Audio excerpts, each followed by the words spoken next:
যে গরিমা গৌরব বাংলার ছিল, ঐতিহ্য ছিল, লজ্জা লজ্জা, মাথা হেঁট হয়ে যায়। শুভেন্দু অধিকারীকে মিছিল মিটিং করার জন্যে 104বার হাইকোর্টের দ্বারস্থ হতে হয়েছে এবং অনুমতি নিতে হয়েছে। আর আজকে তো উনি মানে এ মাথা থেকে ও মাথা থেকে রাস্তা জুড়ে সবটাই প্রায় নিয়ে নিয়েছেন। কারা অসহযোগিতার কথা কারা ধমকালো, এই ইআরও বিএলওদের, গভর্নমেন্ট লজিস্টিক ডিসক্রিপেন্সি, এগুলো উনি মাঝে মাঝে বলে। আপনাকে মাধ্যমে স্বাগত। দাদা, মুখ্যমন্ত্রী তিনি মেট্রো চ্যানেলে ধর্নায় বসছেন, তিনি সেখান থেকে বলছেন যে লজ্জা রাখার জায়গা নেই। কার লজ্জা রাখার জায়গা নেই? কার এটা পরিষ্কার করে ওনার বলা উচিত। আজকে বাংলার বাইরে যে জায়গাটা 15 বছরে উনি বাংলাকে নিয়ে গেছেন, পশ্চিমবাংলার বাইরে ভারতবর্ষের যে কোনো জায়গা এবং বিদেশেও যে গরিমা গৌরব বাংলার ছিল, ঐতিহ্য ছিল, লজ্জা লজ্জা, মাথা হেঁট হয়ে যায়। যে কেউ বাংলার বাইরে থাকে, যদি এক বাংলার সম্বন্ধে তাদের জিজ্ঞাসা করা যায়, তারা এখন মজা করে, উপহাস করে, পরিহাস করে।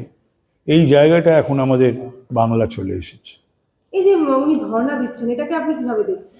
ধর্নাটা সারা জীবনই অবস্থান, অনশন, পদযাত্রা, মিছিল, মিটিং, ধর্না এগুলো করেছেন। 15টা বছর বাকি ছিল, কিন্তু অন্যদের উনি 104বার যেতে হয়েছে বিজেপিকে। শুভেন্দু অধিকারীকে মিছিল মিটিং করার জন্যে 104বার হাইকোর্টের দ্বারস্থ হতে হয়েছে এবং অনুমতি নিতে হয়েছে। এই তো গণতন্ত্র বাংলায়, বাংলার সাধারণ প্রশাসন এবং পুলিশ প্রশাসনের। কিছুদিন আগে ডাক্তাররা, ওই যেখানে উনি ধর্ণা করছেন সেইখানে ডাক্তাররা ধর্ণা করতে, পুলিশ কি বাধা বিপত্তি আপত্তি ছোট করে দেওয়া। আর আজকে তো উনি মানে এ মাথা থেকে ও মাথা থেকে রাস্তা জুড়ে সবটাই প্রায় নিয়ে নিয়েছেন। কিন্তু বলার কে বলবে? এইটা যদি, যেটা উনি করছেন, যতটা রাস্তা জুড়ে যতটা তার মেরাপ বা প্যান্ডেল হয়েছে, এটা অন্য কোনো বিরোধী রাজনৈতিক দলের পক্ষে করা সম্ভব? ডাক্তারদেরও করতে দেয়নি। আরও যদি কেউ করতে চায়, অরাজনৈতিক সংগঠনও, তাদেরও এই কলকাতার পুলিশ, এই দলদাস পুলিশ, এই কৃতদাস পুলিশ অ্যালাউ করবে না। সেই সঙ্গে তিনি বলেছেন যে নির্লজ্জ বেহায়া বিজেপি। এখন উনি এটা বলছেন, কিন্তু যে রাজনৈতিক দলের বা সরকারের মন্ত্রীরা জেল খাটে, ক্যাবিনেট মিনিস্টাররা, এমএলএরা জেল খাটে, একেবারে পুরোপুরি একটা শিক্ষা দপ্তরে সে প্রেসিডেন্ট, চেয়ারম্যান, এমনকি ভাইস চ্যান্সেলর, অন্যান্য সমস্ত আধিকারিক, তৃণমূল ছাত্র পরিষদের পদাধিকারী, তৃণমূল যুব কংগ্রেসের পদাধিকারী, তারা আজও জেলে রয়েছে। তো লজ্জাটা কাদের হওয়ার উচিত? লজ্জা কাদের পাওয়া উচিত? তারপরেও বাংলার বুকে যে ঘটনাগুলো, যত ঘটনা ওনার এই 15 বছরে ঘটেছে, চাকরি বিক্রি, 26,000-এর চাকরি যাওয়া, সন্দেশখালীর ঘটনা, মোথাবাড়ির ঘটনা, শামশেরগঞ্জের ঘটনা, দুর্গাপুরের ঘটনা, দক্ষিণ কলকাতা ল কলেজের ঘটনা, তো এতে লজ্জিত হওয়ার উচিত ছিল কার বা কাদের? আরো একটি কথা বলেছেন, মনে রাখবেন আমরা ইঞ্চিতে ইঞ্চিতে কাজ করি, তাই আমরা খুঁজে বের করি তাদের আমি এখানে প্যারেড করাবো। প্যারেড করাবেন কাদের? ওই যাদেরকে খুঁজে বের করবেন, ইঞ্চিতে ইঞ্চিতে কাজ করবেন। আরে ইঞ্চিতে ইঞ্চিতে কাজ হয় না বাবা। কাজ এই তো অদ্ভুত একটা ব্যাপার। কুইন্টাল কুইন্টাল কি সমস্ত বলেছে ওদের এক এমপি, আরও এরকম ধরনের কথা। ইঞ্চিতে ইঞ্চিতে, তাই যে মেনেই নি তর্কের খাতিরে, ইঞ্চিতে ইঞ্চিতে যদি কাজ করাতেন, তাদের এই হাল তাহলে আজকে বাংলার হওয়ার কথা ছিল না। তো সুতরাং বলার জন্যে বলছেন, নিজেকে ডিফেন্ড করতে বলছেন। সে তো আমরা দেখি বিভিন্ন কেসে, lower court, higher court, apex court, যারা উকিলরা দাঁড়ায়, তারা তো তাদের ক্লায়েন্টের হয়ে তারা তো প্রশংসাই করে এবং তাদের ক্লায়েন্ট হচ্ছে সেরা। তাদের ক্লায়েন্টের মতন হয় না, বা সে কোনো রকম কোনো অন্যায় অপরাধের সঙ্গে যুক্ত নয়।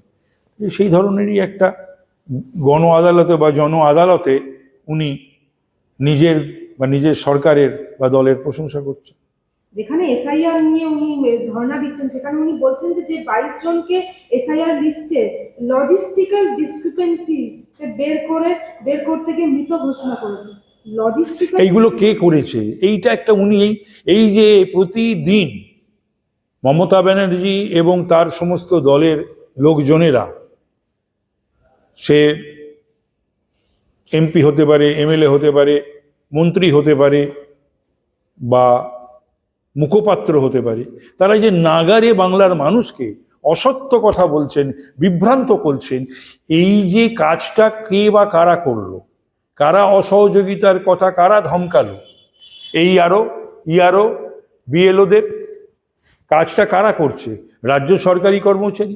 যে রাজ্য সরকারি কর্মচারীরা দিনের পর দিন তারাও ধর্ণা দিয়েছে সিইও অফিসের সামনে, মানে ইলেকশন কমিশনের রাজ্যের যে অফিস। তো তাহলে পরে এটা করলো এবং করানো হলো এই সমস্ত রাজ্য সরকারের কর্মচারী এবং আধিকারিকদের দিয়ে। এখন ঘাড়ে দোষ চাপানো হচ্ছে ইলেকশন কমিশনের এবং বিজেপি তো এ ব্যাপারে কোনো কিছুর সঙ্গে যুক্ত নয়, পার্টি তো যুক্ত থাকতে পারে না। তাহলে ইলেকশন কমিশন, এখন তারা বলছে তাহলে স্টেট ইলেকশন কমিশন যা করে তারা বলুক যে তারা সেটা তৃণমূল ভবনের নির্দেশে করে বা রাজ্য সরকারের নির্দেশে করে। বিষয়টা হলো যে ইলেকশন কমিশন রাজ্য সরকারের সহযোগিতা তাদের নিতেই হয়, নিজস্ব কোনো তাদের সেই স্ট্রেংথ পাওয়ার কথা না, এবং কোনো রাজ্য নেই, সব রাজ্যই করে থাকে। এর আগেও যতবার এই বাংলাতে হয়েছে বা এবারও যে 12টা জায়গায় হচ্ছে, সর্বত্র তো রাজ্য সরকারই সহযোগিতা করেছে তাদের কর্মচারী আধিকারিকদের দিয়ে। তো বাংলাতেও তো তারাই করছে।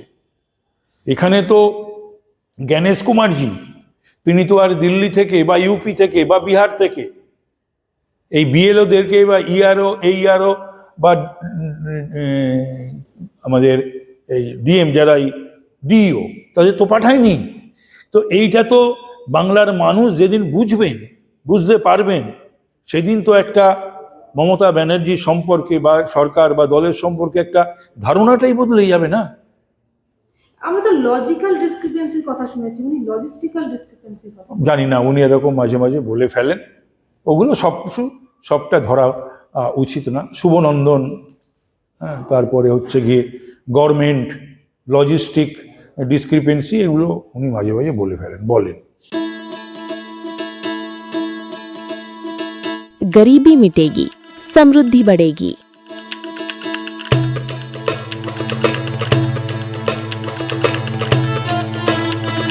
यही संकल्प है प्रधानमंत्री नरेंद्र मोदी जी और मुख्यमंत्री मोहन यादव का। गरीब कल्याण मिशन से मध्य प्रदेश ने उठाया है ऐतिहासिक कदम। संबल 2.0 के तहत 1.75 करोड़ श्रमिकों का पंजीयन और गिग वर्कर्स भी अब लाभान्वित। हजारों श्रमिक परिवारों को 224 करोड़ का भुगतान। 39 लाख लोगों को मिला भू अधिकार पत्र, देश में प्रथम स्थान। 8 लाख छोटे व्यापारियों को मिला ऋण सहयोग।